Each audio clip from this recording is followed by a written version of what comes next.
Disclaimer, today is a sponsored video on the Predator Mark III from ACETECH, the Apple of tracer units when it comes to airsoft. And I do want to say, I had no idea that this was coming, actually. I had spoken to ACETECH on Instagram, and they had set me up with an order for something that I wanted, and they sent this in the box as a sponsored item. They didn't even tell me they were sending this, and I am head over heels. I was so excited when this showed up because I saw this on their Instagram and on their upcoming products, and I absolutely thought it was awesome. I don't really know too much about it, but we're going to take a look at it now.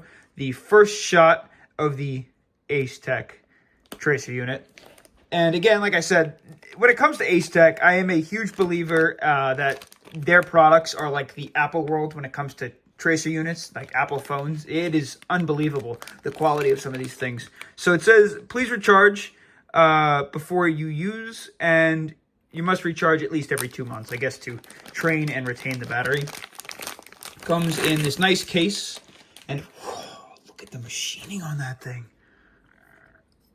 All right, let's see what's in the rest of the box first before we keep going. ACETECH's super nice business card. Inside the box, we also have the Allen key. Not totally sure what that's for yet. Some instructions and whatnot. We're going to take a look at it ourselves. Now, I do believe, when looking at this guy, first of all, the absolutely stunning product. There's two really unique things about the tracer unit that I like. Now, this is a quick attach and detach, from my understanding, and I think if we just pull this guy out, you have this 14mm counterclockwise head that you can go ahead and screw onto any of your airsoft replicas or airsoft pews, and you lock it down with that grub screw, it looks like. And then this piece has a ton of different bearings that if you ever want to put it onto the replica again, you don't have to screw it on, screw it off. You just pop this guy on and it locks in place, and then obviously you can pop it back off again if you want. The entire tracer here has a flash system up in the front, so you can get like a flashing burst of color in a certain setting. And then I believe that in order to charge it and adjust the modes, it's a little bit intricate, but that's what makes it look so sleek. You have the Blaster MS, which is just an insert for the tracer unit, or for the housing. And then if you unscrew this, I think there's the charging port and then all of our buttons to adjust the different modes. Yeah, it looks like we got two buttons, and then I guess this guy's on. It's on, yeah. So it's USB-C charged, and then we have a flame mode, which is labeled, and then we have the mode button. On the inside, we have the, I guess, heat protector or heat casing.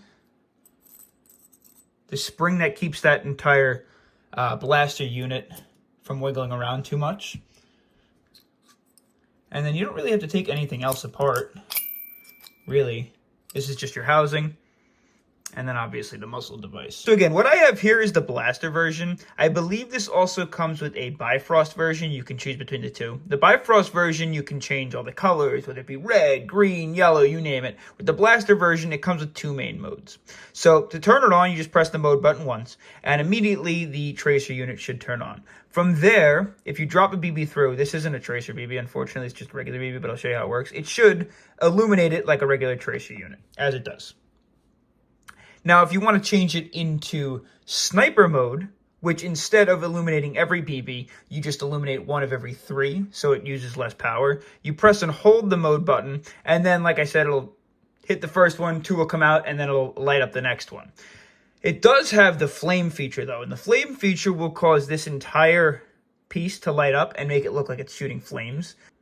Okay, so with the flame mode installed, this is what you're going to see. You see that flash out the front? As it lights through, I'll see if I can get it to roll through like this. It looks like it's flaming, and the cool part about that is, obviously, depending on where you're in and how much light you have, you'll see it more. And depending on how much gas flies out of your replica, you'll see it more, because the gas coming out of the end of a gas blowback, it can illuminate that too and make it look like it's smoking, which is super cool. And then just, it should have an auto power off, I believe, after 5 minutes. Yeah, it looks like it goes into sleep mode if it's idle and not moving for 5 minutes. And it should auto turn on by either pressing the button or after you shake it again, it should turn back on. So we'll go ahead and reassemble this, and then I want to see, obviously, between the lump sum of my replicas, which one it looks best on, because I can't decide which one I want to put this guy on, so I'll let you guys decide with me. We'll just install that cap back. Spring goes in. Tracer unit with the flash facing forwards. The heat shield. The cap.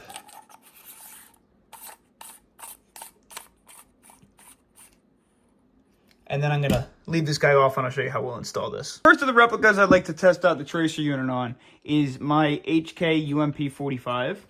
See what it looks like. I have the upgraded threaded barrel on here. And then all you have to do is take this guy, screw it on as you would. We're not going to do it yet because this isn't the one that we're going to permanently house it on.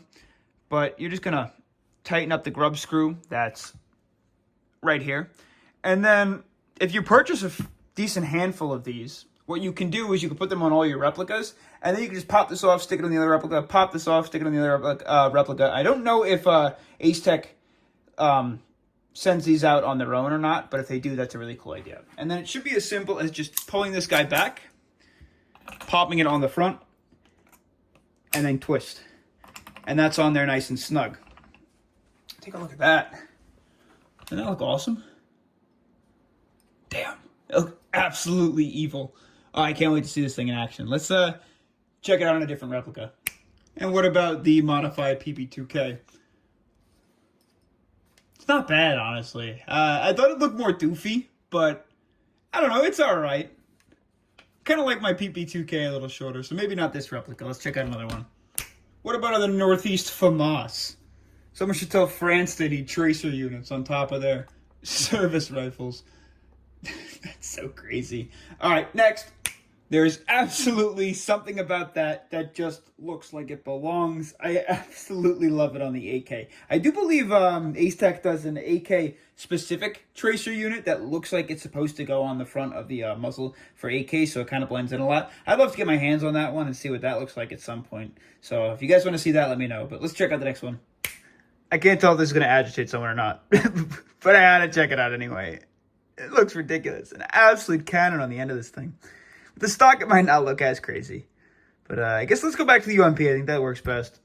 All right, so first of all, when you throw these guys on, just keep in mind, I always recommend throwing some sort of an O-ring right at the base of the threads of your replicas. The reason being is because the constant rattling and the constant playing can cause things to unthread. And you don't want to use any like thread lock or Loctite glue or anything like that on these, because it could be a pain in the butt to get any of your threads off, or your thread protectors off, or your muzzle brakes off, or your tracers off. And you don't want to have to use wrenches and stuff and wind up risking stripping them or putting too much force in the barrel. So the key is, if you throw a O-ring, you see this all over my channel, I do it all the time.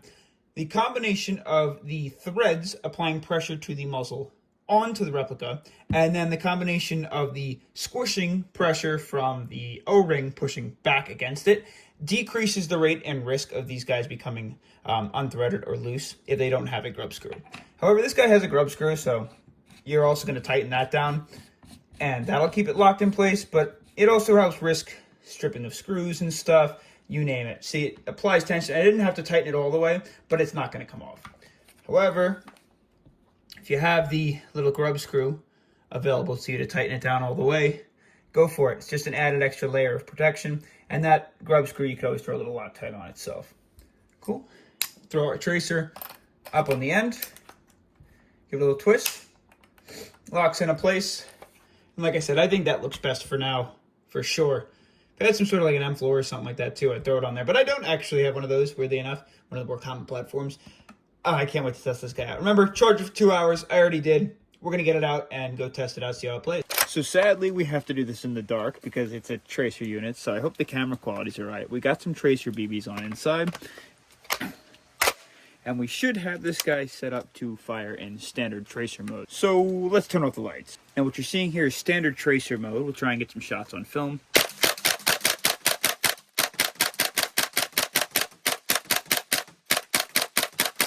So it functioned perfectly. It illuminated every single round. Now I want to see how it tracks on full auto and if it has the same success rate. Lights back off. Are we at a... Nope, it's just cold. Still illuminates all of them beautifully. Now I'm going to pop this guy off and we're going to throw it into flame mode. So with the tracer unit set into flame mode, now what we're going to do is play with it in burst fire, because I feel like that's what it'll be coolest. And I want to try and get some slow-mo shots too. So first we'll do a standard test, and then we'll throw it in slow-mo, and hopefully you can see it. Lights are off, ready to fire in 3, 2, 1.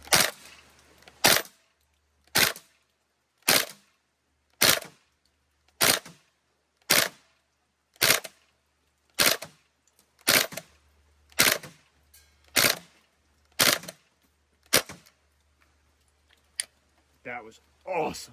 I really hope that showed the way that I wanted it to on camera. We're going to try a different angle and some full auto slow-mo. Maybe that'll look even cooler.